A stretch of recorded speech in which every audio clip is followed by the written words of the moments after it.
अरहन्ताणं नमो अरहन्ताणं नमो अरहन्ताणं।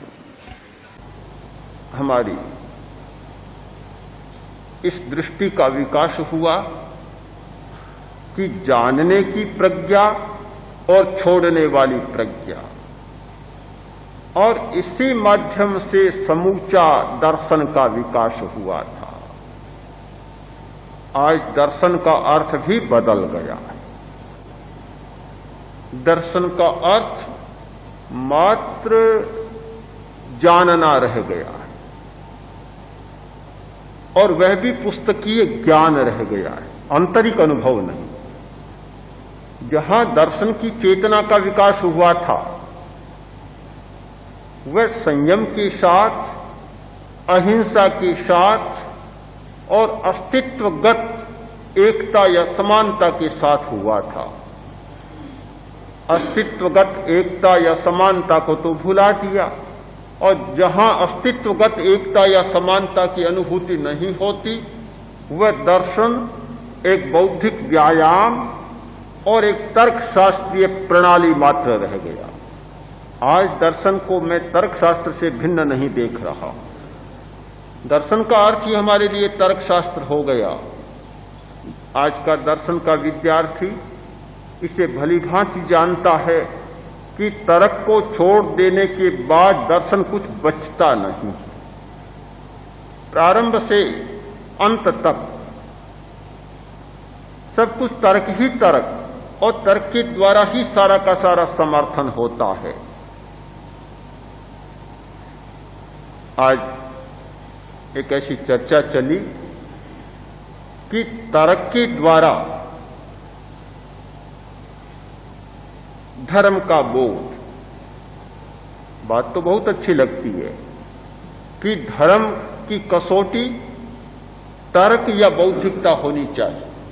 जो धर्म तर्क की कसौटी पर खरा न उतरे, जो धर्म बुद्धि की कसौटी पर खरा न उतरे, वह धर्म नहीं हो सकता। यह प्रारंभ की बात तो ठीक है। कोई भी आदमी किसी सच्चाई को स्वीकार करेगा तो वह तर्क और बुद्धि के आधार पर स्वीकार करेगा। इसलिए चढ़ने के लिए तो यह बात ठीक है, किंतु जहां 2-4 मंजिला मकान हो, वहां तो ये बात निभ जाएगी। कभी चलो सीढ़ियों से चलते चले, किंतु जहां 100-150 मंजिला मकान हो जाए, वहां फिर सीढ़ियां भी काम नहीं देती। थक जाता है आदमी, चूर हो जाता है। कब तक चढ़ पाएगा, कब तक चढ़ पाएगा? बड़ी कठिनाई पैदा हो जाती है। जब किसी को अनुभव होता है कि 50 मंजिली या 100 मंजिली इमारत पर चढ़ना है और लिफ्ट खराब हो जाती है, उसी को भोगना पड़ता है कि कैसा कठिन काम है इन सीढ़ियों के माध्यम से भी चढ़ना। सीढ़ियां माध्यम है, मैं स्वीकार करता हूं, कोई इसमें कठिनाई नहीं, किंतु माध्यम आखिर माध्यम होता है। एक माध्यम कभी सार्वभौम नहीं बन सकता, सार्वदेशिक और सार्वकालिक नहीं हो सकता। एक बार ऐसी घटना हुई कि अमेरिका में न्यूयॉर्क की कोई घटना है कि ऑफिस के कर्मचारी ऑफिसर आए, कार को नीचे छोड़ा और ऑफिस पर जाना था। ऑफिस थी 50वीं मंजिल पर। सब लोग आए, देखा तो लिफ्ट खराब। काफी प्रतीक्षा की, पर फिर भी बिजली नहीं आई, लिफ्ट ठीक नहीं हुई। तो सोचा कि चलो चले चले, प्रयत्न करें, चलेंगे, कब तक खड़े रहेंगे। एक उपाय निकाला कि कहानी कहते चले जाओ, बहुत जल्दी समय कट जाएगा। कहानी एक अच्छा माध्यम होता है समय बोध से परे जाने का। हमारा समय बोध होता है, एक ऐसी स्थिति सामने नीरस होती है कि समय बहुत बड़ा भयंकर बन जाता है। 5 मिनट 50 मिनट जैसे लगने लग जाते हैं। एक ऐसी सरस स्थिति आती है कि 50 मिनट 5 मिनट जैसे लगने लग जाते हैं। यह सरसता का और नीरसता का समय बोध में बहुत परिवर्तन होता है। ध्यान भी समय बोध से परे होता है।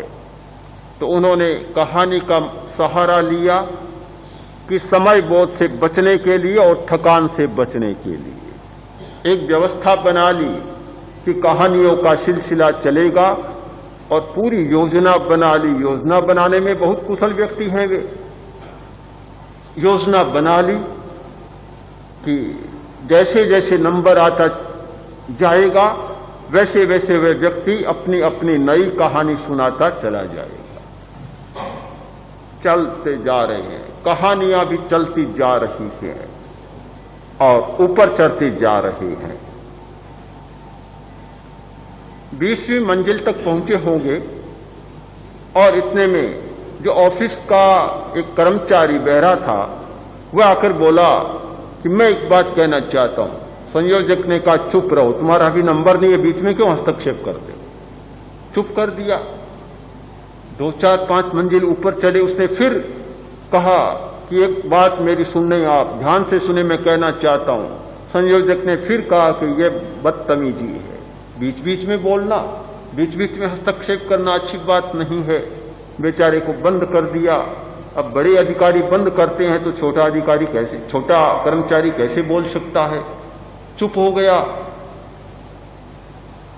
48 मंजिलें पार कर चुके, अब पहुंचने की तैयारी है। और संयोजक ने कहा कहो क्या कहना चाहते हो, तुम्हारा नंबर आ गया, कहो। उसने कहा मुझे कोई कहानी नहीं कहनी है, मुझे तो सिर्फ इतना कहना था कि ऑफिस की चाबियां तो नीचे कार में रह गई।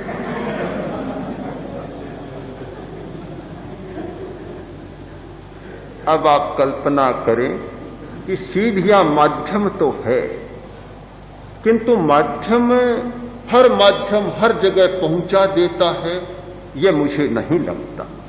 तर्क और बुद्धि पहुंचाने के माध्यम है, ऊपर ले जाने के माध्यम है, आरोहण के माध्यम है।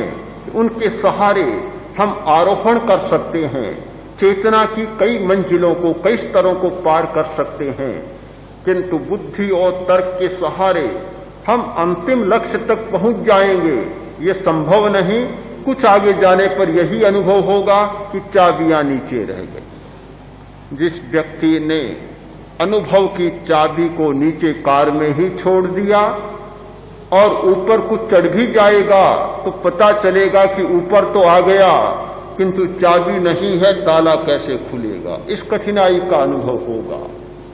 तो हमारे सामने 2 स्थितियां हैं, एक ये बुद्धि और तर्क के विकास की, दूसरी ध्यान के विकास की या ध्यान के द्वारा अंतः प्रज्ञा के इंट्यूशन के विकास की।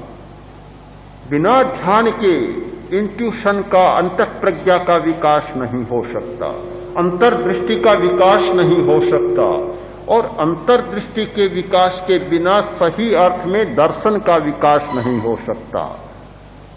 आज के ये सारे हमारे फिलॉसफी के डिपार्टमेंट, दर्शन के विभाग, ये केवल बुद्धि और तर्क को तीखा बनाने वाले विभाग हैं, शस्त्र को तेज करने वाले विभाग हैं, शस्त्र की धार को बहुत तेज बना देते हैं। बुद्धि का काम है चाकू की धार को बहुत तेज बना देना, छुरी को बहुत तेज बना देना, तर्क को इतना तेज बना देना, किंतु शस्त्र को, धार को तेज बनाना एक बात है और उसका उपयोग करना बिल्कुल दूसरी बात है। हम उपयोग कहाँ करेंगे? यह तो नहीं कि शस्त्र की धार के द्वारा ऑपरेशन ही किया जाता है। ऑपरेशन किया जाता है तो आंतों को फाड़ा भी जा सकता है, आक्रमण भी किया जा सकता है, हमला भी किया जा सकता है।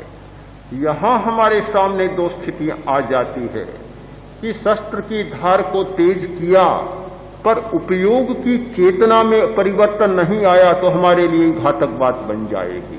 जैसा कि आज हो रहा है।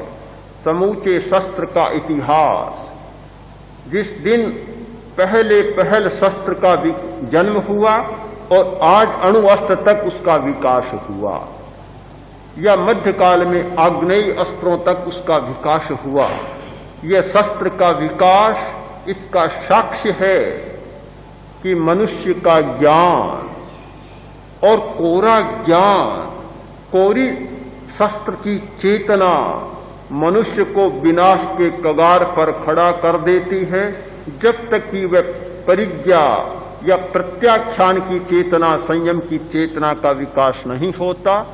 इसलिए दर्शन के साथ दोनों बातें जुड़ी होगी। वह दर्शन नहीं हो सकता जो केवल बौद्धिक और तार्किक चेतना को विकास देता है। दर्शन वही हो सकता है जो बौद्धिक और तार्किक चेतना के विकास के साथ साथ बुद्धि और तर्क के द्वारा किए जाने वाले परिणामों पर भी नियंत्रण रखने की क्षमता पैदा कर सकता है। तभी हमारी चेतना के विकास की सार्थकता हो सकती है।